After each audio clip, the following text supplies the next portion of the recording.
penangkapan terhadap Mas Roy dan Dr. Tirva itu cerminan dari watak Jokowi? Ada pesan untuk Kapolri Pak Listio Sigit Dari Pak dari Jokowi? Pak Jokowi. Yang saya tahu ya tentang telik sandi spiritual saya, pesannya dalam kalimat yang sederhana, yaitu intinya adalah jangan permalukan saya. Dr. Tirva dan Roy Suryo sudah pada titik puncak mempermalukan Jokowi dan keluarga. Tarahanatara jumatirahanatara tumakatara lahanatara. Jangan juga engkau kemudian karena ingin namamu dikenal dan terkenal, juga memakai cara-cara yang kemudian keluar daripada nilai etika dan aturan. Keterlaluan. Kebangetan juga. Saya bisanya hanya membicarakan, memberi pesannya ke Pak Jokowi. Apapun kami pernah bersahabat. Apa pesan saya? Kembalilah dirimu seperti engkau kemudian mendapatkan pesan dari ibundamu untuk menjadi pemimpin yang baik. Pak Jokowi sedang menulis sejarah apa menurut Pak Eko? Dia sudah mencoreng-coreng dirinya sendiri. Dr. Tirva telepon saya 2 kali. Intinya beliau itu sebenarnya juga jenuh dengan segala permasalahan yang berkembang, masalah ijazah palsu. Dan kemarin juga beberapa hari yang lalu sebenarnya ada satu di antara anggota tim daripada Pak Roy Suryo juga kemudian menemui saya. Saya diminta pemikirannya, apa harapan Pak Eko terhadap permasalahan ijazah palsu. Saya terus terang satu kata, islah. Apakah Pak Prabowo menyadari bahwa Pak Jokowi masih menjadi beban bagi beliau? Hari ini Pak Prabowo berpikirnya Jokowi masih menjadi partner yang paling ideal.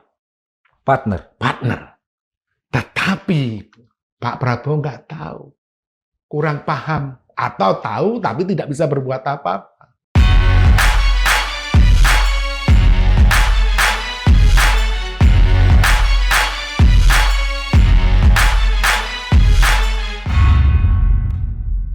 Assalamualaikum warahmatullahi wabarakatuh. Sobat Madilog, alhamdulillah. Margi Sarif hadir kembali menemani Anda, dan di episode kali ini kami akan menghadirkan perbincangan masih terkait dengan penangkapan terhadap Roy Suryo dan Dr. Tirva terkait kasus ijazah palsu mantan Presiden Joko Widodo. Dan di episode kali ini kami akan berbincang dengan seseorang yang pernah menjadi penasehat spiritual dari mantan Presiden Joko Widodo. Langsung saja saya sapa narasumber kami, Bapak Eko Srianto Galgendo. Pak Eko, matur suwun. Matur suwun, Sudah terima hadir. kasih. Penangkapan terhadap Mas Roy dan Dr. Tirva, menurut Pak Eko, itu cerminan dari watak Jokowi? Ini bukan hanya masalah watak ya. Jadi watak ini menentukan yang dibentuk karena karakter dan watak. Karakter dan watak itu akan menentukan sikap. Sikap ini nanti juga akan menentukan yang namanya cara berpikir. Nah di situ, kalau kemudian seperti Pak Jokowi yang juga pasti belajar dari bagaimana mengelola sebuah konflik atau permasalahan, maka dia dalam hal ini tinggal dikaji 2 saja, yang nanti pasti akan menentukan karakter dan watak dia. Dia melakukan segala kebijakannya, dilihat dari pemerintahnya dulu, sampai kemudian sekarang ini putranya masih menjadi wakil presiden, dan kejadian kemudian masalah ijazah palsu, kemudian penangkapannya terhadap Roy Suryo dan Dr. Tirva ini dalam konteks yang namanya memperjuangkan kemenangannya untuk kepentingan kelompok ataupun keluarga atau pribadi atau untuk kepentingan bangsa dan negara. Jadi kalau orang sudah berpikirnya untuk kepentingan kelompok atau pribadi, ada beberapa hal yang pasti dia lakukan. 1, keluar dari etika. 2, pasti keluar dari aturan. 3, semau gue. 4, menghalalkan segala cara. Itu ada di watak Pak Jokowi. Sudah menjadi suatu sikap. Berbeda kalau orang sudah berpikirnya dalam konsep negara atau negarawan. Oke, Pak Eko, apakah Dr. Tifa dan Roy Suryo sudah pada titik puncak mempermalukan Jokowi dan keluarga? Sehingga perlu ditangkap.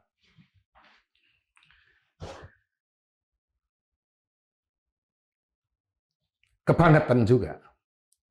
Keterlaluan juga. Jadi, tarahanatara jumatirahanatara tumakatara lahanatara. Jangan juga engkau kemudian karena ingin namamu dikenal dan terkenal, juga memakai cara-cara yang kemudian keluar daripada nilai etika dan aturan. Jadi, menurut saya, ini juga sama saja. Mana kita yang kemudian tahu sebenarnya siapa yang benar? Oke. Kita mana tahu? Mereka juga semuanya sama saja. Kejadian ini kan tidak memberikan contoh sebenarnya. Bagaimana memberikan contoh pada generasi yang akan datang kalau kemudian kita menyiapkan generasi emas tahun 2045? Kalau contohnya hanya kemudian lebih kepada mencaci maki, kemudian menghalalkan segala cara, semau gue, dalam hal kemudian memberikan kritis sama seseorang. Kalau kemudian polanya ini misalnya, coba alangkah menariknya sewaktu misalnya, walaupun ini sudah terjadi, sewaktu kemarin dan semuanya tahu kita lagi menghadapi demo mahasiswa, ya kan, menghadapi berbagai permasalahan. Dalam konflik ijazah palsu ini, pengacaranya mengatakan, kami akan rehat sebentar. Paling tidak mungkin 1 atau 2 minggu. Menunggu juga Dr. Tifa supaya menyelesaikan ujiannya dalam mencapai gelar doktor. Sehingga yang terjadi bahwa Roy Suryo sama Dr. Tifa ini juga memahami politik negara, kondisi begini. Sehingga kemudian jangan ikut membuat situasi semakin tidak kondusif. Sehingga apa yang kemudian terjadi? Saling menunggangi, saling kemudian memanfaatkan. Ini yang jadi masalah. Jadi kalau kemudian pertanyaannya, kenapa tidak ada penghormatan terhadap kemudian Dr. Tifa, walaupun saya mengatakan itu ada keterlaluan keluar daripada etika, tetapi sebenarnya kelompok daripada teman-teman, ya, saya juga kenal beliau-beliau, itu juga keluar daripada yang nama etika, memahami tentang kondisi negara ini. Oke. Nah, Pak Eko apakah juga membaca bahwa penangkapan terhadap Mas Roy dan Dr. Tifa ini bagian dari pesan yang disampaikan oleh Pak Jokowi kepada aparat hukum atau Kapolri misalnya? Apakah Pak Eko membaca ke arah itu? Jadi pasti ada pesan untuk Kapolri Pak Listio Sigit dari Pak Jokowi. Sepanjang pembahasan yang saya tahu ya tentang telik sandi spiritual saya, pesannya dalam kalimat yang sederhana, yaitu intinya adalah jangan permalukan saya. Tetapi sebentar Pak Eko, pesan atau permintaan? Ya pesan ya permintaan. Kepada Kapolri? Kepada Kapolri. Meskipun sudah tidak presiden? Iya. Tapi anaknya kan wakil presiden dan pengaruhnya besar. Pengaruh besar Pak Jokowi sudah sangat terlihat. Ketika oleh sebagian besar masyarakat dan intelektual kita, termasuk mungkin TNI sendiri, sewaktu reformasi gagal, reformasi Polri maksudnya, itu jelas bahwa eskalasi politik Pak Jokowi itu naik di mata Pak Prabowo. Dan ada sebenarnya bergandengan tangan lagi. Oh, ada Tetapi kompromi. ada kompromi dalam tanda kutip, ya kan? Tetapi tadi ini pola permainan tidak sederhana. Ini yang sebenarnya penting sekali juga kemudian dipahami oleh presiden dan para pembantunya bahwa pola permainan ini sangat tidak sederhana. Perlu yang namanya kelompok-kelompok yang bisa meneduhkan situasi dan kondisi yang sekarang ini ada. Oke, Pak Eko, apakah menurut Pak Eko penangkapan Mas Roy dan Dr. Tifah itu pengejawantahan dari pesan Jokowi kepada Kapolri Jenderal Sigit, jangan permalukan saya? Iya, itu permasalahannya adalah taktik mereka dalam konteks yang namanya politik negara dan politik hukum ini. Dari situ kurang waspada sebenarnya timnya Pak Roy Suryo sama Dr. Tifah itu, kan gitu.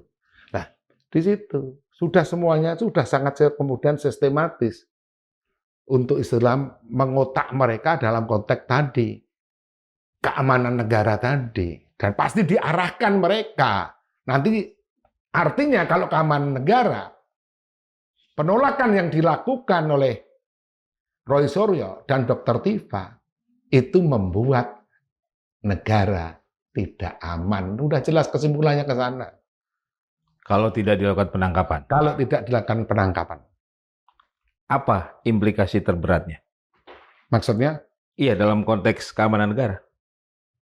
Dalam permainan yang tadi Pak Eko jelaskan. Ini kan kondisinya sekarang ini terjadi tumpang tindih ya, permasalahan. Di mana di dalam tumpang tindih itu kan tumpang tindih gitu.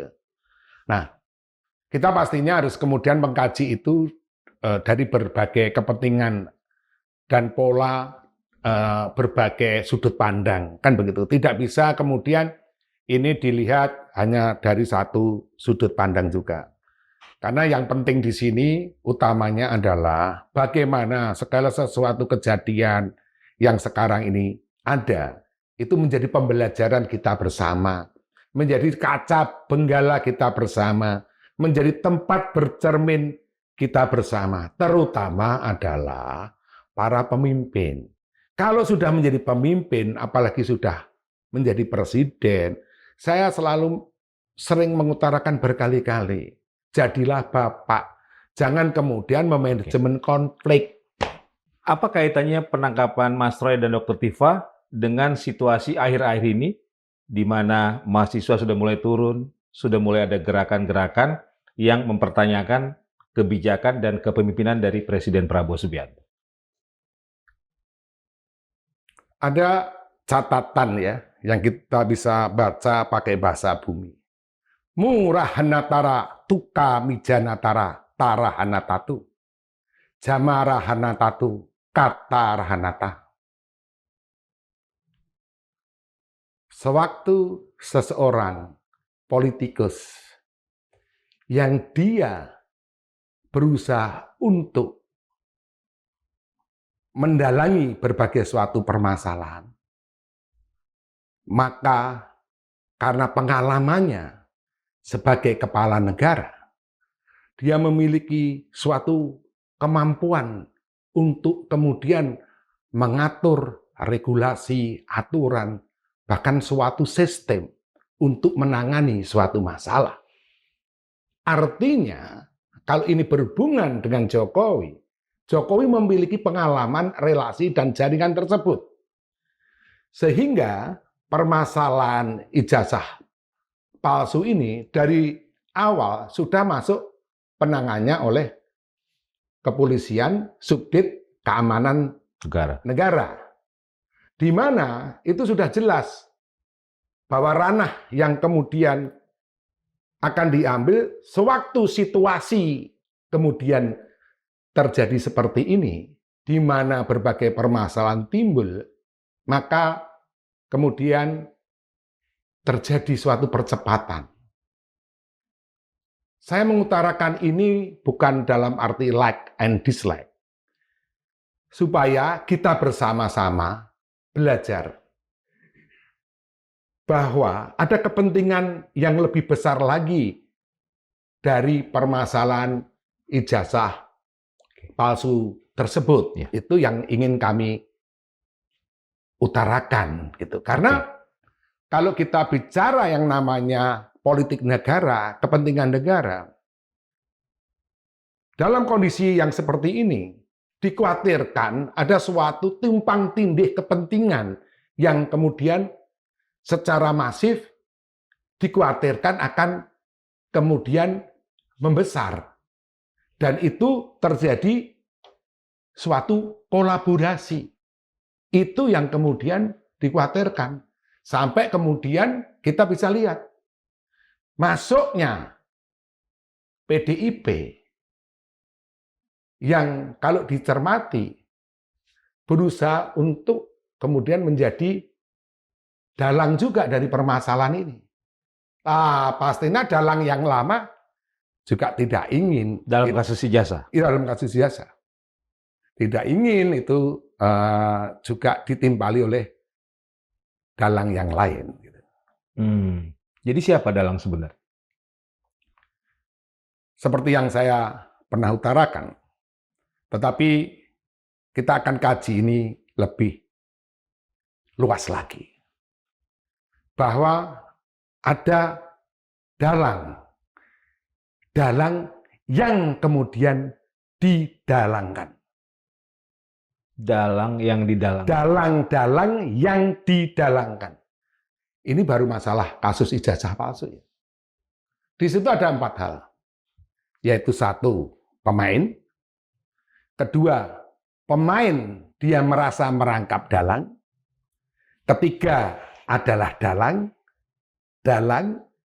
Keempat adalah dalang yang mendalangkan dalang-dalang ini.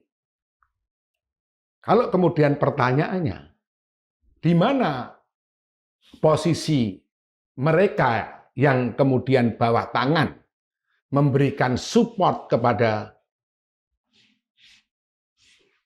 Roy Suryo ataupun Tiva dan kelompoknya? Pasti ada dalangnya. Sekarang ini pola pijak kita pada umumnya pasti dalang besar utamanya Jokowi. Tetapi bagaimana kalau sebenarnya dalang-dalang ini ada yang kemudian mendalangi juga? Diciptakan situasi yang kemudian chaos dari masalah ijazah palsu ini. Kalau kembali lagi, ayo kita menarik diri dulu secara bijak. Berbagai permasalahan yang terjadi. Sekarang ini pembahasannya adalah ijazah palsu. Jangan-jangan ada dalang lain, invincible hand, tangan-tangan yang tidak terlihat, yang mendalangi dalang-dalang yang ada dalam politik nasional kita, sehingga situasi negara memang dibuat kemudian keruh atau tidak kondusif. Berkembang juga permasalahan-permasalahan yang lainnya sekarang ini. Seperti masalah demonstrasi mahasiswa, ataupun masalah yang lainnya, yang semuanya kemudian dibesarkan, di block up. Oke, nah apa tujuannya menurut Pak Eko dengan penangkapan Roy Suryo dan Dr. Tiva? Dari peta tadi itu. Ya, kita tidak bisa sekarang ini hanya melihat dari satu sudut pandang. Kita harus melihat dari satu, orang berpikir tentang itu misalnya yang dalangi Pak Jokowi.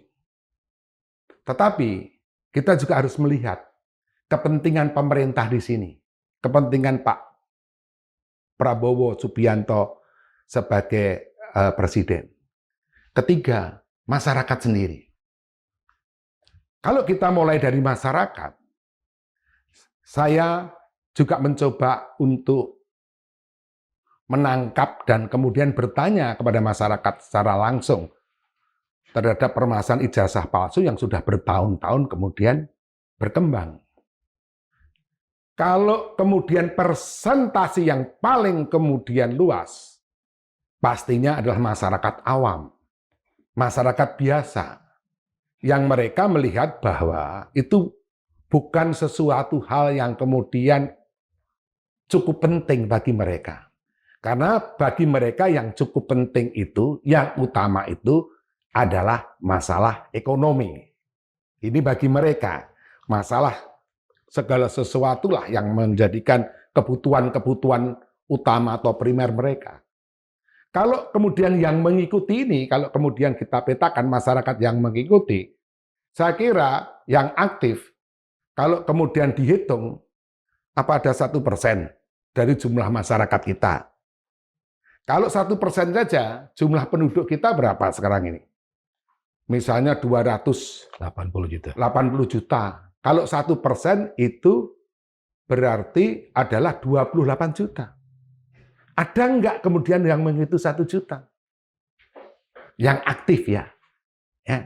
Itu masyarakat. Artinya, masyarakat secara umum itu menilai ini sebagai sesuatu hal yang kemudian bukan mendasar, bukan permasalahan mereka. Oke. Tetapi penting bagi mereka yang kemudian aktif. Kita tidak jelaskan di sini kepentingannya apa. Kedua, sudut pandang negara atau kepala negara. Supaya omongan kita ini cengli dalam bahasa orang Cina gitu. Apa? Mereka pastinya melihat bahwa situasi sekarang harus kemudian diselesaikan dulu. Permasalahan demi permasalahan yang kemudian bisa diselesaikan secara cepat. Atau dikotakkan. Kalau kita bicara yang namanya sidang, itu kan dikotakkan. Dilokalisir. Kalau kita bicara penjara, itu juga dilokalisir. Supaya permasalahan tidak berkembang. Nah, Pak Jokowi sendiri, ya kan?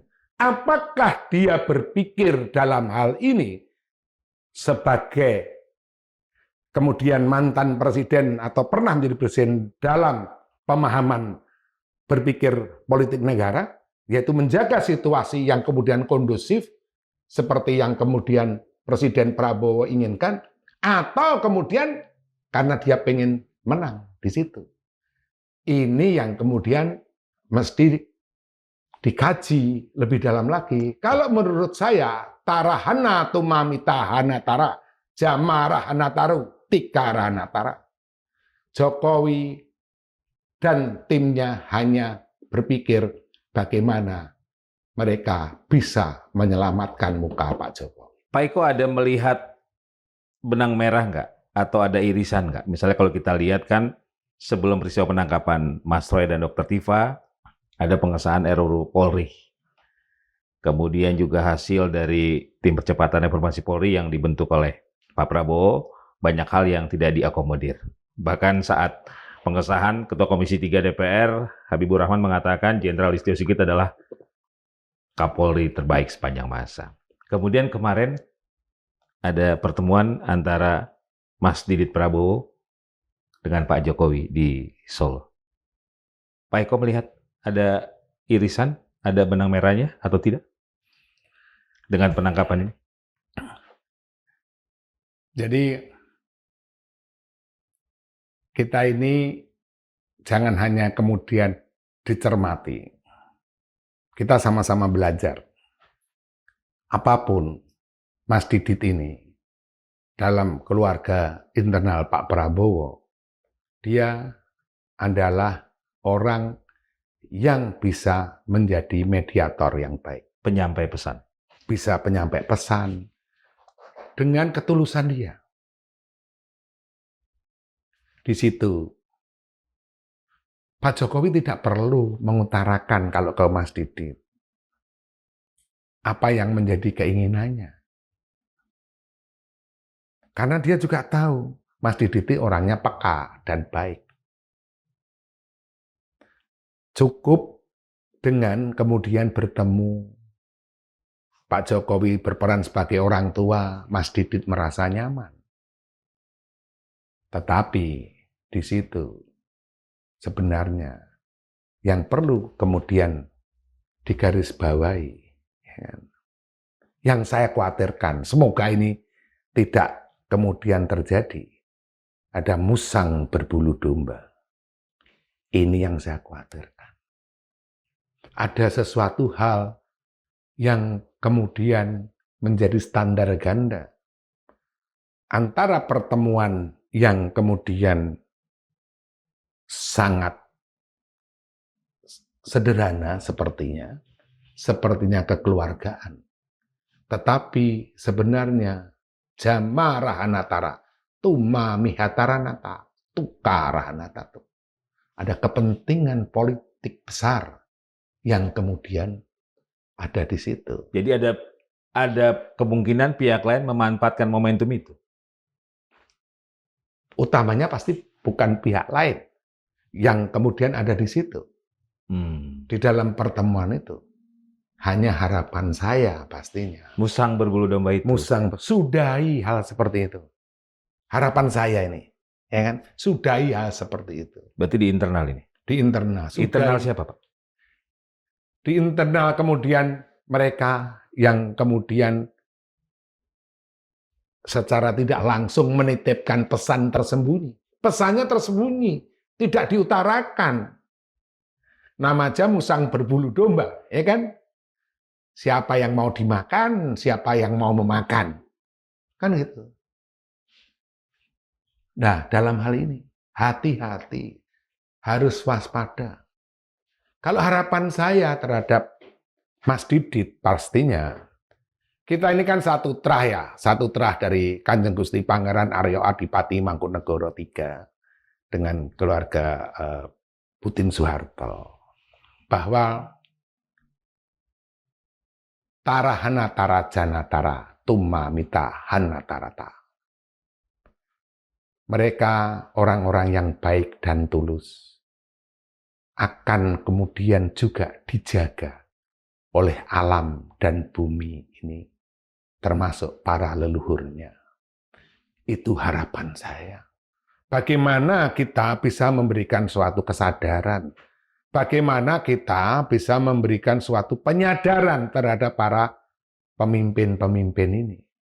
Ini yang terjadi menjadi kaca benggala kita, tempat bercermin kita. Tetapi juga ada evaluasi, ada introspeksi, ada mawas diri yang kemudian terjadi sekarang ini. Ini saya kira juga menjadi hal yang penting dan yang pertama kali kepentingannya adalah supaya masyarakat ini, bangsa ini melihat para pemimpinnya. Bagaimana suatu hal bisa menjadi sesuatu yang bernilai. Kalau misalnya saya ditanya ini, misalnya, pernah memang Dr. Tifa telepon saya 2 kali. Intinya, beliau itu sebenarnya juga jenuh dengan segala permasalahan yang berkembang masalah ijazah palsu. Dan karena kami itu bersama-sama di forum negarawan, dan saya juga dituakan dalam forum tersebut, dia ingin penyelesaian cara orang tua. Dan kemarin juga beberapa hari yang lalu sebenarnya ada satu di antara anggota tim daripada Pak Roy Suryo juga kemudian menemui saya. Saya diminta pemikirannya, apa harapan Pak Eko terhadap permasalahan ijazah palsu. Saya terus terang satu kata, islah. Islah. Ya, tetapi apakah islah ini mungkin? Setelah kemudian kejadiannya seperti ini. Kalau islah ini mungkin dapat kita utarakan 3 minggu yang lalu, atau mungkin 2 minggu yang lalu, saya mungkin masih bisa untuk mengetuk hati beliau-beliau ini demi kepentingan bangsa dan negara. Supaya apa? Supaya masyarakat ini, supaya bangsa ini melihat segala sesuatu itu tidak harus kemudian diselesaikan dengan penyelesaian konflik seperti ini. tapi kesadaran untuk bermusyawarah, kesadaran untuk menempatkan kepentingan bangsa dan negara ini di atas kepentingan kita sendiri. Termasuk adalah meninggalkan ego-ego kita sendiri. Kalau sekarang ini yang terjadi, semuanya menonjolkan ego masing-masing. Semuanya menonjolkan kepentingan kelompoknya masing-masing. Kelompok-kelompok masing-masing inilah jadinya bangsa. Artinya sebenarnya hilanglah jiwa bangsa karena ego kelompok masing-masing. Dan itu tugas tanggung jawab Presiden untuk menyatukan itu. Bukan hanya meredam. Presiden Prabowo Subianto sekarang ini membutuhkan siapa saja yang bisa kemudian meredam segala permasalahan ini. Termasuk menyatukan. Kalau meredam saja, ya kayak apa yang dilakukan Pak Jokowi. Menjadi bom-bom waktu yang sekarang ini kemudian dipicu. Duor, ada di mana-mana. Oke. Nah, menurut Pak Eko, mengapa Pak Jokowi mengambil langkah hukum dengan melaporkan Roy Suryo CS, termasuk Dr. Diva? Ya kalau kita sebenarnya mengkaji dari awal ya, bahwa permasalahan ini tidak terlepaskan dari Mas Bambang Tri kalau nggak masalah. Kalau nggak salah begitu. Sampai kemudian terjadi tumpang tindih kepentingan antara kepentingan istana sendiri dan teman-teman yang kemudian terlibat di dalam permasalahan itu. Sekarang kita sudah pada kondisi yang kemudian tidak mungkin untuk kemudian mengurai lagi permasalahan ini berawal dan berasal dari mana. Tetapi bagaimana apa yang sekarang sudah ini terjadi. Sewaktu ini masuk kepada wilayah kepentingan politik negara, seperti yang sudah diutarakan tadi, yang bisa kita ketuk sekarang ini, yang kita bisa sadarkan itu hanya dua, yaitu Presiden Prabowo Subianto atau Presiden ke-7 Joko Widodo. Mau jadi negarawan enggak? Kalau jadi negarawan, buktikan. Caranya? Caranya. Islah. Entah apapun caranya. Kalau mau membuktikan. Tapi kalau mau menang-menangan, silahkan aja. Nanti sejarah kemudian yang akan kemudian menentukan apakah namanya akan kemudian menjadi lebih baik atau menjadi besar tulisan sejarahnya, atau kemudian menjadi masalah bukan hanya untuk Jokowi sendiri, tapi untuk anak turunnya. Sebagai orang yang pernah dekat dengan Pak Jokowi, Pak Eko melihat Pak Jokowi akan ngambil opsi yang mana kalau melihat watak dan karakternya selama ini? Tergantung siapa yang mengetuk hatinya. Enggak, kalau dikembalikan ke individu Pak Jokowinya. Saya kenal Pak Jokowi ya. Artinya bahwa bagaimana tetap orang bisa mengetuk sisi baik seseorang. Apapun orang yang pernah menjadi presiden di Indonesia ini, siapapun dia, pasti banyak sisi baiknya. Hanya kadang ada di lingkaran yang tadi banyak kepentingan. Sengkuni, musang berbulu domba, musuh dalam selimut. Ya kan? Ini semua ada di intrik siapapun kemudian presidennya. Nah makanya, kembali lagi. Tara hanatara juma rahanatara, jama rahanatara, tuma rahanatatu. Saya bisanya hanya membicarakan, memberi pesannya ke Pak Jokowi. Karena apapun kami pernah bersahabat. Apa pesan saya? Kembalilah dirimu seperti engkau kemudian mendapatkan pesan dari ibundamu untuk menjadi pemimpin yang baik, yang bermanfaat untuk masyarakat, bangsa, dan negara. Sudah dilaksanakan pesan ibundanya oleh Pak Jokowi? Awalnya pasti dilaksanakan. Awalnya. Ya. Tapi kemudian ya kita bisa tahu. Tadi, dia itu harus tetap tegak. Untuk kebaikan. Bukan untuk kebaikan hanya keluarganya. Kalau seorang pemimpin mau melakukan kebaikan untuk masyarakat bangsa dan negaranya, itu sejarah nanti akan menulis dalam waktu proses yang panjang. Bung Karno contohnya. Terakhir di zaman pemerintahannya, dia mengalami kejadian itu. Tapi proses panjangnya, harum namanya. Oke. Nah, Pak Jokowi sedang menulis sejarah apa menurut Pak Eko? Dia menulis sejarah yang sadar atau tidak sadar dengan apa yang kemudian dia lakukan. Dia sudah mencoreng-coreng dirinya sendiri. Dia sudah kemudian yang paling berat adalah memanipulasi dirinya sendiri.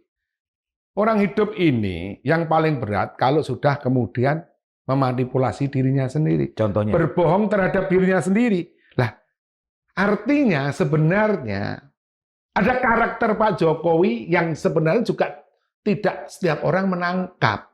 Kalau dalam bahasa ini tadi.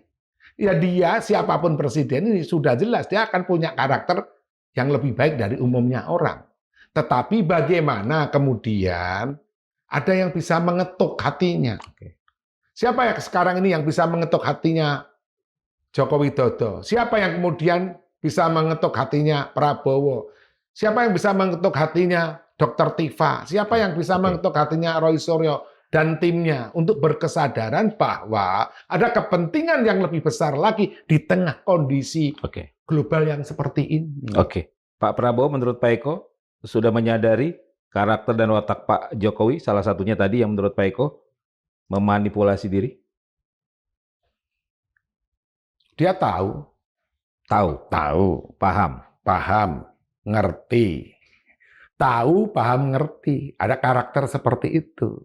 Tetapi di sini bahwa kepentingan menjadi nomor satu. Harapan saya ke Pak Prabowo tegak lurus, progresif revolusioner. Apa artinya? Seorang pemimpin yang ditunggu oleh rakyat ini, oleh para mahasiswa, adalah pemimpin-pemimpin yang memiliki suatu program-program yang aktif, maju ke depan, terus-menerus, dan mampu membawa perubahan secara cepat, mendasar, serta menyeluruh. Tetapi seorang presiden untuk dapat melakukan hal tersebut, dia harus melakukan pengawasan dan kontrol, utamanya terhadap kiri kanannya, terutama terhadap kemudian orang-orang dekatnya. Dan demi kepentingan bangsa dan negara, dia harus tegak lurus terhadap bangsa dan negara, dan bahkan kadang tega terhadap kiri kanannya, sewaktu kiri kanannya tidak juga tegak lurus terhadap bangsa dan negaranya. Itu kunci daripada penyelesaian permasalahan negara. Dan orang-orang itu sebagian warisan Jokowi, menurut Pak Eko? Iya. Masih berada di circle Pak Prabowo saat ini? Ya kita kan tidak bisa kemudian memungkiri ya bahwa Pak Siska, Pak Teddy pun itu kan pernah kemudian dekat dengan keluarga Pak Jokowi sampai hari ini, terutama internal Pak Jokowi juga sama tanggung jawabnya. Ayo kita sama-sama membangun negara ini. Ayo kita sama-sama mengangkat harkat martabat negara ini. Menurut Pak Eko berapa banyak orang-orang warisan Jokowi yang masih ada di pemerintahan Prabowo yang perlu diawasi? Saya masih ingat kata-kata Pak Prabowo bahwa ikan busuk itu dari kepalanya. Betul kan? Nah, sekarang tergantung Pak Prabowo. Mau kemudian dia membuat baik negara ini, membuat baik bangsa ini, tergantung pribadi beliau. Tergantung keteguhan hati beliau, tergantung keyakinan beliau, dan tergantung juga keikhlasan, bahkan keberanian. Ini bulan Suro, saatnya kita berani dan maju ke depan untuk bangsa dan negara ini. Saya yakin sejarah akan menulis dia baik, tetapi kalau dia lemah, sejarah juga akan menulis dia lemah, dan itu mencoreng sejarahnya dia sendiri. Termasuk berani menghadapi Jokowi? Jadi menghadapi itu, kemudian harus berpikir strategis. Kita adalah orang yang tidak bisa membenci orang. Prabowo juga orangnya tidak bisa membenci orang, saya lihat begitu. Tetapi bisa tidak suka terhadap perbuatannya. Jadi itu harus dipisahkan sebagai seorang pemimpin. Kalau kemudian apapun, misalnya ada pertemuan Pak Jokowi sama Pak Prabowo, hilangkan nilai itu, yang dilihat adalah apa yang kemudian mau direncanakan, apa yang kemudian diprogramkan. Kalau Jokowi sama Pak Prabowo, ya kan, entah caranya bagaimana, ada kesadaran bersama untuk bersama-sama membangun bangsa dan negara ini, meninggalkan kepentingan-kepentingan kelompok, meninggalkan kepentingan-kepentingan keluarga, meninggalkan pemikiran-pemikiran musang berbulu domba, meninggalkan pemikiran-pemikiran yang kotor jelek, baik negara ini. Contoh. Menurut Pak Eko, apakah Pak Prabowo menyadari bahwa Pak Jokowi masih menjadi beban bagi beliau? Jamarahanatara tuma pita harantara, jamarahanatara tuka mihatara. Hari ini Pak Prabowo berpikirnya, Jokowi masih menjadi partner yang paling ideal. Partner. Tetapi Pak Prabowo nggak tahu, kurang paham, atau tahu tapi tidak bisa berbuat apa-apa. Bahwa segala sesuatu yang kemudian terjadi, dari kemudian menjadi partner paling kuat, terus kemudian ada permasalahan, sekarang menjadi partner yang kemudian sekarang itu ada, itu berbeda posisinya. Jadi di awal pemerintahan Pak Prabowo setengah tahun, ya kan, itu partner yang memang istilahnya kalau Pak Prabowo mengatakan lahir batin, sampai dia mengatakan hidup Jokowi, gitu, lahir batin dia. Tetapi partner yang sekarang itu lebih kepada partner politik. Nah, partner politik ini tanpa kemudian pemahaman yang kemudian mengkristal dan kuat, terutama untuk memberikan suatu pemahaman kesadaran terhadap Pak Prabowo dan Pak Jokowi, ini tidak bagus. Harusnya adalah keikhlasan bersama untuk mengabdi kepada bangsa dan negara. Mereka sudah jadi pemimpin kok. Pak Prabowo jadi presiden, anaknya Pak Jokowi jadi wakil presiden. Tinggal kemudian etikat baik, kesadaran penuh, keikhlasan, keinginan untuk mengutamakan kepentingan bangsa dan negara. Oke, kembali ke kasus Mas Roy dan Dr. Tifa. Posisi Pak Prabowo menurut Pak Eko? Ya sudah jelas bahwa karena konteksnya sudah masuk ke ranah politik negara, dan dia sudah pada suatu keputusan bawah tangan bahwa penyelesaian permasalahan Dr. Tifa sama Roy Suryo adalah masuk ranah politik negara. Dan itu nanti akan diaplikasikan secara konkret oleh bawahannya. Dan ini sebenarnya yang, mohon maaf, kurang dipahami secara cerdas oleh teman-teman, kan begitu. Kalau Dr. Tifa saya lihat sebenarnya dia punya naluri. Apa deal Prabowo dan Jokowi dalam kasus ijazah palsu? Menurut Pak Eko? Bukan ada, tidak, itu kan hal yang bagian kecil ya. Bukan itu. Ini kan tadi deal politik itu untuk Prabowo sama Pak Jokowi itu sudah tidak perlu diutarakan. Tetapi realitanya bagaimana tadi pesannya Pak Jokowi. Jangan membuat saya malu. Jangan permalukan saya. Atau jangan permalukan saya. Kedua, otomatis harapan saya ini Pak Jokowi juga kemudian mendukung apa yang kemudian menjadi pemerintahan Pak Prabowo ini dengan memberikan saran-saran yang kemudian aktif, kreatif untuk wakil presiden. Ini sarannya itu kalau melihat berbeda dengan apa yang dilakukan Pak Jokowi, seremonial semua. Oke, Pak Eko, pesan Pak Jokowi kepada Kapolri Jenderal Sigit, jangan permalukan saya, apakah disampaikan juga kepada Pak Prabowo atau petinggi lainnya? dalam bahasa yang lebih halus ya, atau dalam bahasa yang menyerupai, pasti ada. Pasti ada. Karena Pak Prabowo pun maupun Pak Risto Sigit ini kan apapun orang Jawa ya. Dari pesan-pesan yang kemudian sederhana, tapi itu kan mendasar. Yang nanti tidak sederhana pasti operasinya. Dan ini sudah terjadi sekarang ini. Oke. Dengan pesan dari Pak Jokowi jangan permalukan saya, Pak Eko bisa membaca ending dari kasus Mas Roy CS ini? Jama rahnataratu ma rahnatatu. Taka rahnatatu. Kalau kemudian kasus ini sudah masuk ke wilayah politik negara, maka himbauan saya ya kepada para pengacaranya Roy Suryo maupun Dr. Tifa, kalian harus cerdas dengan menyelesaikan permasalahan ini dalam yang namanya politik negara.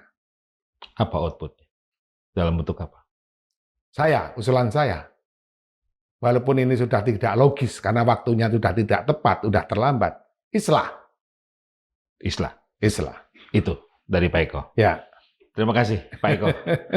Sobat Madilog, demikian perbincangan saya bersama Pak Eko Suryanto Galgendu, salah seorang penasihat spiritual yang pernah menjadi penasihat spiritual dari mantan Presiden Joko Widodo terkait perkembangan kasus ijazah palsu Joko Widodo, di mana perkembangan terbarunya adalah dilakukan penangkapan terhadap 2 orang tersangka, yakni Mas Roy Suryo dan Dr. Tifa. Semoga bermanfaat. Saya Margi Sari pamit. Wassalamualaikum warahmatullahi wabarakatuh. Matur suwun Pak Eko. Ya, sama-sama.